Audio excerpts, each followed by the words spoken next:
Hi, my dears, and welcome back. This week we're continuing on with 1984. We have a couple more chapters to go with part two. So we'll do 2 chapters this week, 2 chapters next week, and then we'll be on part three. So we have a few more weeks of 1984 to go, and then we'll move on to something a little happier. All right, let's begin. Chapter 7. Winston had woken up with his eyes full of tears. Julia rolled sleepily against him, murmuring something that might have been, "What's the matter?" "I dreamt," he began, and stopped short. It was too complex to put into words. There was the dream itself, and there was a memory connected with it that had swum into his mind in a few seconds after waking. He lay back with his eyes shut, still sodden in the atmosphere of the dream. It was a vast, luminous dream in which his whole life seemed to stretch out before him like a landscape on a summer evening after rain. It had all occurred inside the glass paperweight, but the surface of the glass was the dome of the sky, and inside the dome everything was flooded with clear, soft light in which one could see into the interminable distance. The dream had also been comprehended by, indeed in some sense it had consisted in, a gesture of the arm made by his mother, and made again 30 years later by the Jewish woman he had seen on the news film, trying to shelter the small boy from the bullets before the helicopters blew them both to pieces. "Do you know," he said, "that until this moment I believed I had murdered my mother?" "Why did you murder her?" said Julia, almost asleep. "I didn't murder her. Not physically." In the dream, he had remembered his last glimpse of his mother, and within a few moments of waking, the cluster of small events surrounding it had all come back. It was a memory that he must have deliberately pushed out of his consciousness over many years. He was not certain of the date, but he could not have been less than 10 years old, possibly 12 when it had happened. His father had disappeared some time earlier. How much earlier he could not remember.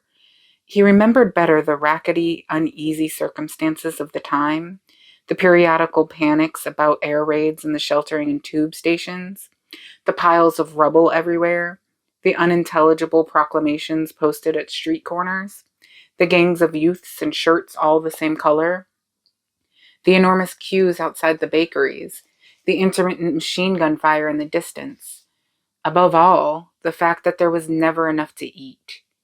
He remembered long afternoons spent with other boys in scrounging round dustbins and rubbish heaps, picking out the ribs of cabbage leaves, potato peelings, sometimes even scraps of stale bread crust from which they carefully scraped away the cinders, and also in waiting for the passing of trucks which traveled over a certain route and were known to carry cattle feed, and which, when they jolted over the bad patches in the road, sometimes spilt a few fragments of oil cake. When his father disappeared, his mother did not show any surprise or any violent grief, but a sudden change came over her. She seemed to have become completely spiritless. It was evident even to Winston that she was waiting for something that she knew must happen. She did everything that was needed, cooked, washed, mended, made the bed, swept the floor, dusted the mantelpiece, always very slowly and with a curious lack of superfluous motion, like an artist's lay figure moving of its own accord. Her large, shapely body seemed to relapse naturally into stillness. For hours at a time she would sit almost immobile on the bed, nursing his young sister, a tiny, ailing, very silent child of 2 or 3, with a face made simian by thinness. Very occasionally she would take Winston in her arms and press him against her for a long time without saying anything. He was aware, in spite of his youthfulness and selfishness, that this was somehow connected with the never-mentioned thing that was about to happen. He remembered the room where they lived, a dark, close-smelling room that seemed half-filled by a bed with a white counterpane. There was a gas ring in the fender and a shelf where food was kept, and on the landing outside there was a brown earthenware sink, common to several rooms. He remembered his mother's statuesque body bending over the gas ring to stir at something in a saucepan. Above all, he remembered his continuous hunger and the fierce, sordid battles at mealtimes. He would ask his mother naggingly, over and over again, why there was not more food. He would shout and storm at her. He even remembered the tones of his voice, which was beginning to break prematurely and sometimes boomed in a peculiar way. Or he would attempt a sniveling note of pathos in his efforts to get more than his share. His mother was quite ready to give him more than his share. She took it for granted that he, the boy, should have the biggest portion. But however much she gave him, he invariably demanded more. At every meal, she would beseech him not to be selfish and to remember that his little sister was sick and also needed food. But it was no use. He would cry out with rage when she stopped ladling. He would try to wrench the saucepan and spoon out of her hands. He would grab bits from his sister's plate. He knew that he was starving the other two, but he could not help it. He even felt that he had a right to do it. The clamorous hunger in his belly seemed to justify him. Between meals, if his mother did not stand guard, he was constantly pilfering at the wretched store of food on the shelf. One day, a chocolate ration was issued. There had been no such issue for weeks or months past. He remembered quite clearly that precious little morsel of chocolate. It was a 2-ounce slab. They still talked about ounces in those days. Between the three of them. It was obvious that it ought to be divided into 3 equal parts. Suddenly, he thought he were listening to somebody else.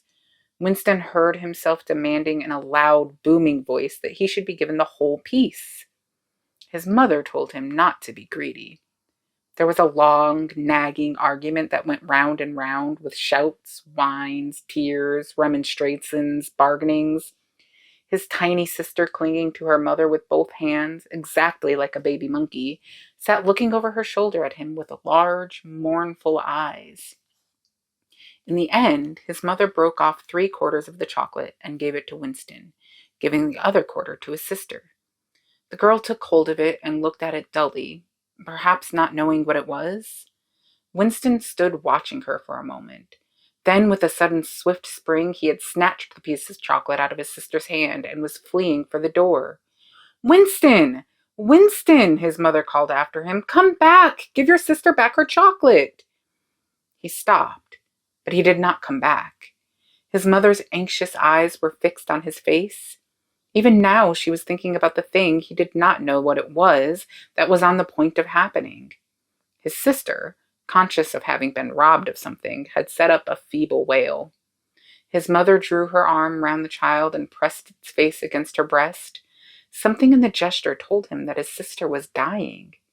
He turned and fled down the stairs with the chocolate growing sticky in his hand. He never saw his mother again.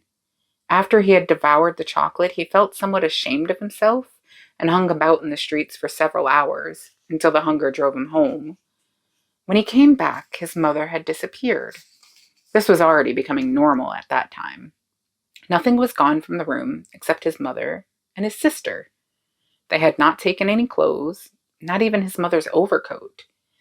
To this day, he did not know with any certainty that his mother was dead. It was perfectly possible that she had merely been sent to a forced labor camp.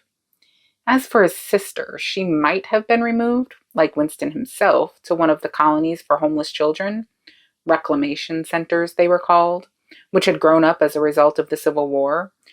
Or she might have been sent to the labor camp along with his mother, or simply left somewhere or other to die. The dream was still vivid in his mind, especially the enveloping, protecting gesture of the arm in which its whole meaning seemed to be contained. His mind went back to another dream of 2 months ago, exactly as his mother had sat on the dingy white quilted bed with the child clinging to her, so she had sat in the sunken ship, far underneath him and drowning deeper every minute, but still looking up at him through the darkening water. He told Julia the story of his mother's disappearance. Without opening her eyes, she rolled over and settled herself into a more comfortable position. "I expect you were a beastly little swine in those days," she said indistinctly. "All children are swine." "Yes, but the real point of the story—" From her breathing, it was evident that she was going off to sleep again. He would have liked to continue talking about his mother. He did not suppose, from what he could remember of her, that she had been an unusual woman, still less an intelligent one, and yet she had possessed a kind of nobility, a kind of purity, simply because the standards that she obeyed were private ones. Her feelings were her own and could not be altered from outside. It would not have occurred to her that an action which is ineffectual thereby becomes meaningless. If you loved someone, you loved him. And when you had nothing else to give, you still gave him love. When the last of the chocolate was gone, his mother had clasped the child in her arms. It was no use. It changed nothing. It did not produce more chocolate. It did not avert the child's death or her own, but it seemed natural to her to do it. The refugee woman in the boat had also covered the little boy with her arm, which was no more use against the bullets than a sheet of paper. The terrible thing that the party had done was to persuade you that mere impulses, mere feelings, were of no account, while at the same time robbing you of all power over the material world. When once you were in the grip of the party, what you felt or did not feel, what you did or refrained from doing, made literally no difference. Whatever happened, you vanished, and neither you nor your actions were ever heard of again. You were lifted clean out of the stream of history. And yet, to the people of only 2 generations ago, this would not have seemed all important, because they were not attempting to alter history. They were governed by private loyalties which they did not question.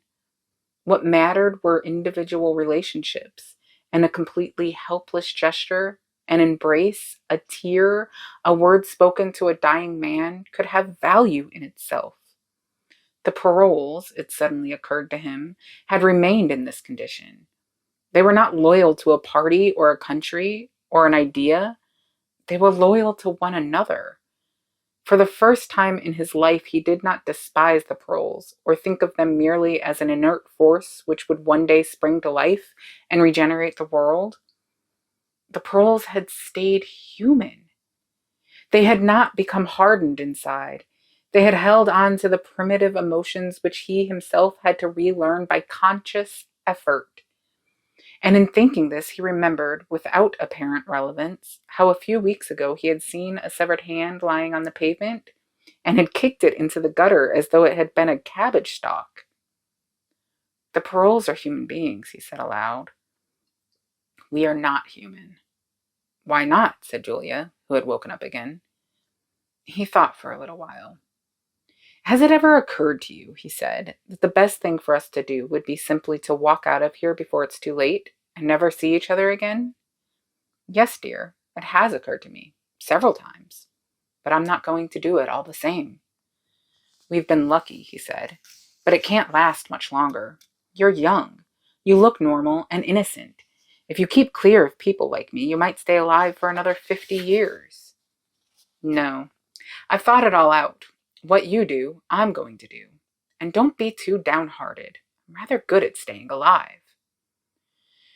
We may be together for another 6 months, a year. There's no knowing. At the end, we're certain to be apart. Do you realize how utterly alone we shall be? When once they get hold of us, there will be nothing, literally nothing, that either of us can do for the other. If I confess, they'll shoot you. And if I refuse to confess, they'll shoot you just the same. Nothing that I can do or say or stop myself from saying will put off your death for as much as 5 minutes. Neither of us will even know whether the other is alive or dead. We shall be utterly without power of any kind. The one thing that matters is that we shouldn't betray one another, although even that can't make the slightest difference. If you mean confessing, she said, we shall do that, right enough. Everybody always confesses. You can't help it. They torture you. I don't mean confessing. Confession is not betrayal. What you say or do doesn't matter. Only feelings matter. If they could make me stop loving you, that would be the real betrayal. She thought it over. They can't do that, she said finally. It's the one thing they can't do. They can make you say anything, but they can't make you believe it. They can't get inside you. No, he said a little more hopefully. No, that's quite true. They can't get inside you. If you can feel, if you can feel that staying human is worthwhile, even when it can't have any result whatever, you've beaten them. He thought of the telescreen with its never-sleeping ear. They could spy upon you night and day, but if you kept your head, you could still outwit them. With all their cleverness, they had never mastered the secret of finding out what another human being was thinking. Perhaps that was less true when you were actually in their hands. One did not know what happened inside the Ministry of Love, but it was possible to guess. Tortures, drugs, delicate instruments that registered your nervous reactions, gradual wearing down by sleeplessness and solitude and persistent questioning. Facts, at any rate, could not be kept hidden. They could be tracked down by inquiry. They could be squeezed out of you by torture. But if the object was not to stay alive, but to stay human, what difference did it ultimately make? They could not alter your feelings. For that matter, you could not alter them yourself, even if you wanted to. They could lay bare in the utmost detail everything that you had done or said or thought. But the inner heart, whose workings were mysterious even to yourself, remained impregnable. Chapter 8. They had done it. They had done it at last. The room they were standing in was long-shaped and softly lit. The telescreen was dimmed to a low murmur. The richness of the dark blue carpet gave one the impression of treading on velvet. At the far end of the room, O'Brien was sitting at a table under a green-shaded lamp, with a mass of papers on either side of him. He had not bothered to look up when the servant showed Julia and Winston in. Winston's heart was thumping so hard that he doubted whether he would be able to speak. They had done it. They had done it at last, was all he could think. It had been a rash act to come here at all, and sheer folly to arrive together, though it was true that they had come by different routes, and only met on O'Brien's doorstep. But merely to walk into such a place needed an effort of the nerve. It was only on very rare occasions that one saw inside the dwelling places of the inner party, or even penetrated into the quarter of the town where they lived. The whole atmosphere of the huge block of flats, the richness and spaciousness of everything, the unfamiliar smells of good food and good tobacco, the silent and incredibly rapid lifts sliding up and down, the white-jacketed servants hurrying to and fro, everything was intimidating. Although he had a good pretext for coming here, he was haunted at every step by the fear that a black uniformed guard would suddenly appear from round the corner, demand his papers, and order him to get out. O'Brien's servant, however, had admitted the two of them without demur. He was a small, dark-haired man in a white jacket, with a diamond-shaped, completely expressionless face, which might have been that of a Chinese. The passage down which he led them was softly carpeted, with cream-papered walls and white wainscoting, all exquisitely clean. That, too, was intimidating. Winston could not remember ever to have seen a passageway whose walls were not grimy from the contact of human bodies. O'Brien had a slip of paper between his fingers and seemed to be studying it intently. His heavy face bent down so that one could see the line of the nose, looked both formidable and intelligent. For perhaps 20 seconds he sat without stirring. Then he pulled the speakwrite toward him and rapped out a message in the hybrid jargon of the ministries. Items 1, 5, 7. Approved, full wise. Stop. Suggestion contained item 6, double plus, ridiculous, verging crime think. Cancel. Stop. Unproceed, construction-wise, anti-getting, plus full, estimates machinery, overheads, stop. End message. He rose deliberately from his chair and came toward them across the soundless carpet. A little of the official atmosphere seemed to have fallen away from him with the newspeak words, but his expression was grimmer than usual, as though he were not pleased at being disturbed. The terror that Winston already felt was suddenly shot through by a streak of ordinary embarrassment. It seemed to him quite possible that he had simply made a stupid mistake. For what evidence had he in reality that O'Brien was any kind of political conspirator? Nothing but a flash of the eyes and a single equivocal remark. Beyond that, only his own secret imaginings, founded on a dream. He could not even fall back on the pretense that he had come to borrow the dictionary, because in that case, Julia's presence was impossible to explain. As O'Brien passed the telescreen, a thought seemed to strike him. He stopped, turned aside, and pressed a switch on the wall. There was a sharp snap. The voice had stopped. Julia uttered a tiny sound, a sort of squeak of surprise. Even in the midst of his panic, Winston was too much taken aback to be able to hold his tongue. "You can turn it off," he said. "Yes," said O'Brien, "we can turn it off. We have that privilege." He was opposite them now. His solid form towered over the pair of them, and the expression on his face was still indecipherable. He was waiting, somewhat sternly, for Winston to speak. But about what? Even now it was quite conceivable that he was simply a busy man wondering irritably why he had been interrupted. Nobody spoke. After the stopping of the telescreen, the room seemed deadly silent. The seconds marched past, enormous. With difficulty, Winston continued to keep his eyes fixed on O'Brien's. Then suddenly the grim face broke down into what might have been the beginnings of a smile. With his characteristic gesture, O'Brien resettled his spectacles on his nose. "Shall I say it, or will you?" he said. "I will say it," said Winston promptly. "That thing is really turned off?" "Yes, everything is turned off. We are alone. We have come here because—" He paused, realizing for the first time the vagueness of his own motives. Since he did not know in fact what kind of help he expected from O'Brien, it was not easy to say why he had come here. He went on, conscious that what he was saying must sound both feeble and pretentious. "We believe that there is some kind of conspiracy, some kind of secret organization working against the party, and that you are involved in it. We want to join it and work for it. We are enemies of the party. We disbelieve in the principles of Ingsoc. We are thought criminals. We are also adulterers. I tell you this because we want to put ourselves at your mercy. If you want us to incriminate ourselves in any other way, we are ready." He stopped and glanced over his shoulder with the feeling that the door had opened. Sure enough, the little yellow-faced servant had come in without knocking. Winston saw that he was carrying a tray with a decanter and glasses. "Martin is one of us," said O'Brien passively. "Bring the drinks over here, Martin. Put them on the round table. Have we enough chairs? Then we may as well sit down and talk in comfort. Bring a chair for yourself, Martin. This is business. You can stop being a servant for the next 10 minutes. The little man sat down, quite at his ease, and yet still with a servant-like air, the air of a valet enjoying a privilege. Winston regarded him out of the corner of his eye. It struck him that the man's whole life was playing a part, and that he felt it to be dangerous to drop his assumed personality even for a moment.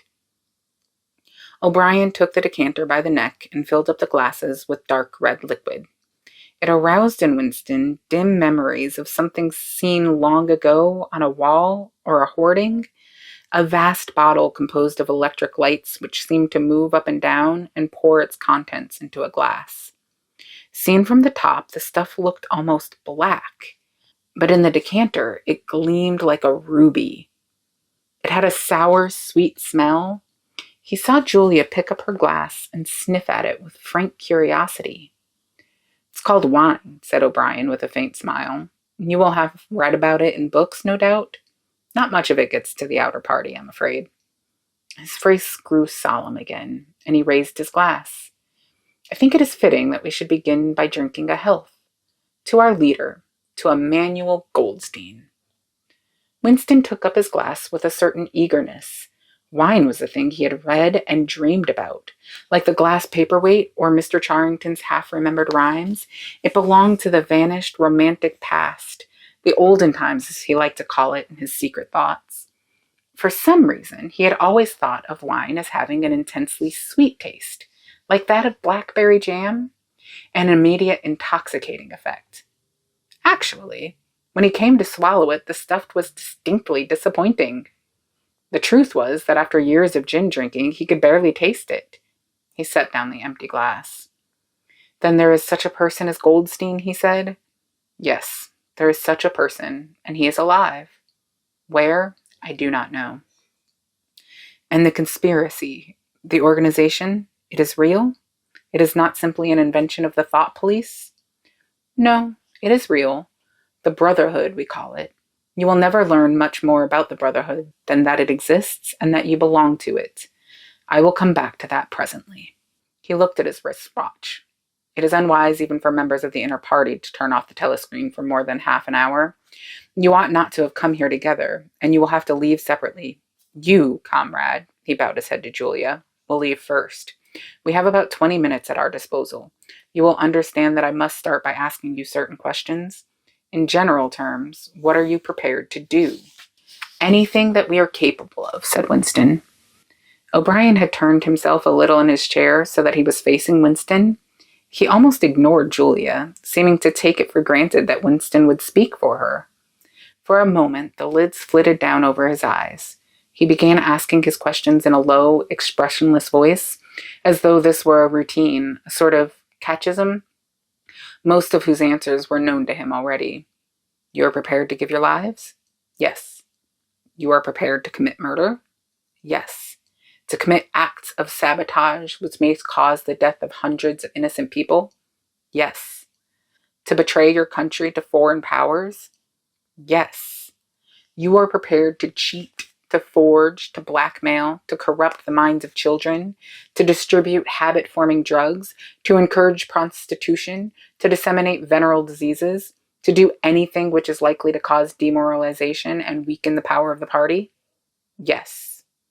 If, for example, it would somehow serve our interests to throw sulfuric acid in a child's face, are you prepared to do that? Yes. You are prepared to lose your identity and live out the rest of your life as a waiter or a dock worker? Yes. You are prepared to commit suicide if and when we order you to do so? Yes. You are prepared, the two of you, to separate and never see one another again? No! Broke in Julia. It appeared to Winston that a long time passed before he answered.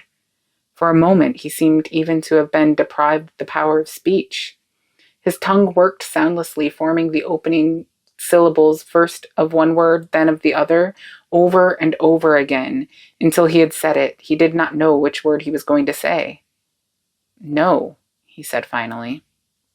You did well to tell me, said O'Brien. It is necessary for us to know everything. He turned himself toward Julia and added in a voice with somewhat more expression in it, do you understand that even if he survives, it may be as a different person? We may be obliged to give him a new identity. His face, his movements, the shape of his hands, the color of his hair, even his voice would be different. And you yourself might have become a different person. Our surgeons can alter people beyond recognition. Sometimes it is necessary. Sometimes we even amputate a limb. Winston could not help snatching another sidelong glance at Martin's Mongolian face. There were no scars that he could see. Julia had turned a shade paler so that her freckles were showing, but she faced O'Brien boldly. She murmured something that seemed to be assent. Good. Then that is settled. There was a silver box of cigarettes on the table. With a rather absent-minded air, O'Brien pushed them toward the others, took one himself, then stood up and began to pace slowly to and fro, as though he could think better standing. They were very good cigarettes, very thick and well-packed, with an unfamiliar silkiness in the paper. O'Brien looked at his wristwatch again. You had better go back to your pantry, Martin, he said. I shall switch on in a quarter of an hour. Take a good look at these comrades' faces before you go. You will be seeing them again. I may not. Exactly as they had done at the front door, the little man's dark eyes flickered over their faces. There was not a trace of friendliness in his manner. He was memorizing their appearance, but he felt no interest in them, or appeared to feel none. It occurred to Winston that a synthetic face was perhaps incapable of changing its expression. Without speaking or giving any kind of salutation, Martin went out, closing the door silently behind him. O'Brien was strolling up and down, one hand in the pocket of his black overalls, the other holding his cigarette. You understand, he said, that you will be fighting in the dark. You will always be in the dark. You will receive orders and you will obey them without knowing why. Later, I shall send you a book from which you will learn the true nature of the society we live in and the strategy by which we shall destroy it. When you have read the book, you will be full members of the Brotherhood. But between the general aims that we are fighting for and the immediate task of the moment, you will never know anything. I tell you that the Brotherhood exists, but I cannot tell you whether it numbers 100 members or 10 million. From your personal knowledge, you will never be able to say that it numbers even as many as a dozen. You will have 3 or 4 contacts who will be renewed from time to time as they disappear. As this is your first contact, it will be preserved. When you receive your orders, they will come from me. If we find it necessary to communicate with you, it will be through Martin. When you are finally caught, you will confess. That is unavoidable. But you will have very little to confess other than your own actions. You will not be able to betray more than a handful of unimportant people. Probably you will not even betray me. By that time I may be dead, or I shall have become a different person with a different face. He continued to move to and fro over the soft carpet. In spite of the bulkiness of his body, there was a remarkable grace in his movements. It came out even in the gesture with which he thrust a hand into his pocket or manipulated a cigarette. More even than of strength, he gave an impression of confidence and of an understanding tinged by irony. However much in earnest he might be, he had nothing of the single-mindedness that belongs to a fanatic. When he spoke of murder, suicide, venereal disease, amputated limbs, and altered faces, it was with a faint air of persiflage. This is unavoidable, his voice seemed to say. This is what we have got to do, unflinchingly. But this is not what we shall be doing when life is worth living again. A wave of admiration, almost of worship, flowed out from Winston toward O'Brien. For the moment, he had forgotten the shadowy figure of Goldstein. When you looked at O'Brien's powerful shoulders and his blunt-featured face, so ugly and yet so civilized, it was impossible to believe that he could be defeated.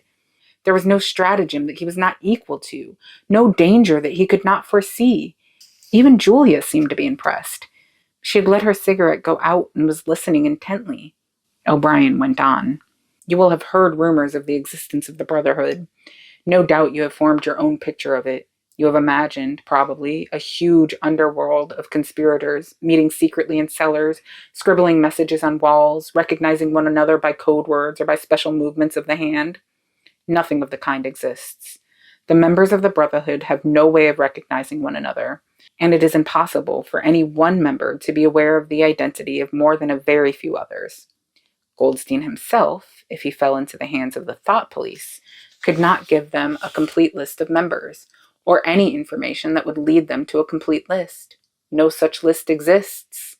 The Brotherhood cannot be wiped out because it is not an organization in the ordinary sense. Nothing holds it together except an ideal which is indestructible.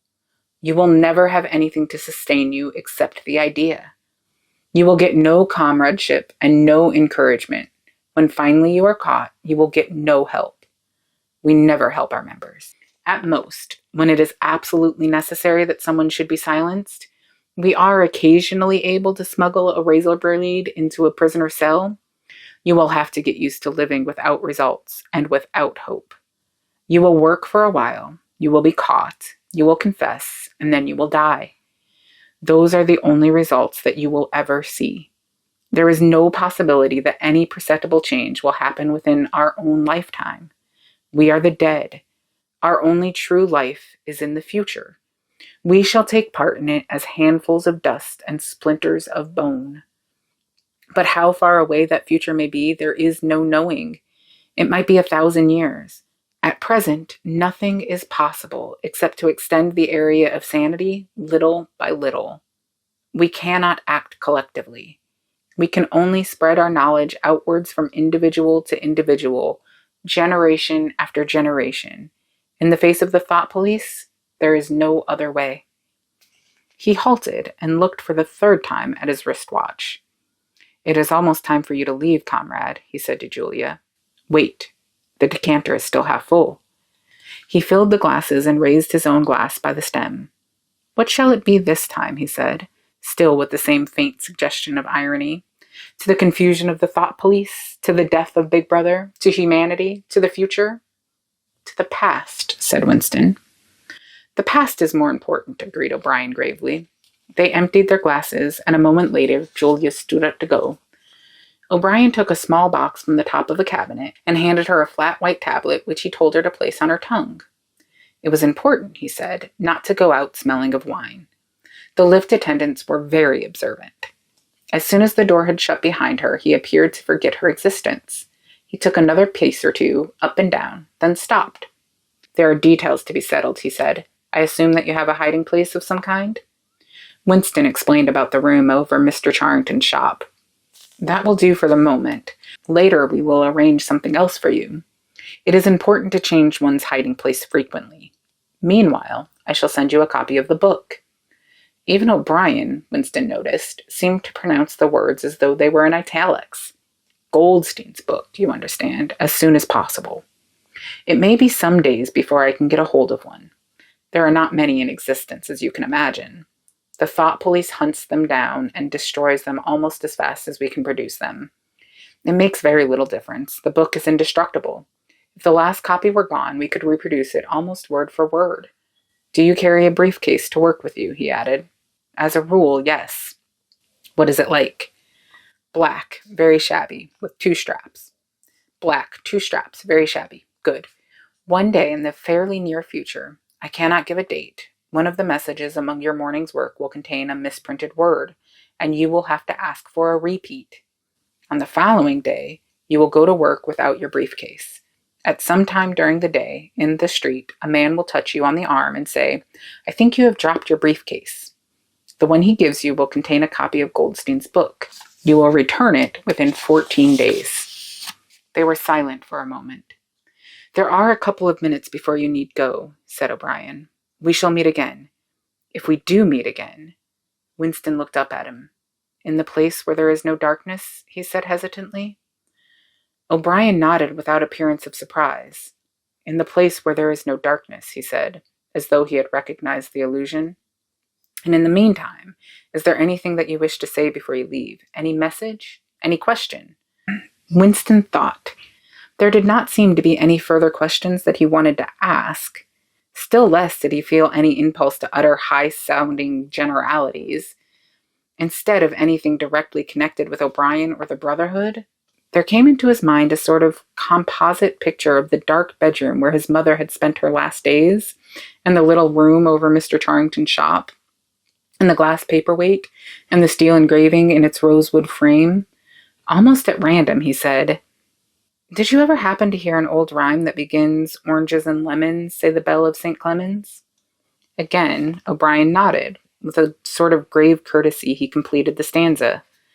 Oranges and lemons, say the bell of St. Clement's. You owe me 3 farthings, say the bell of St. Martin's.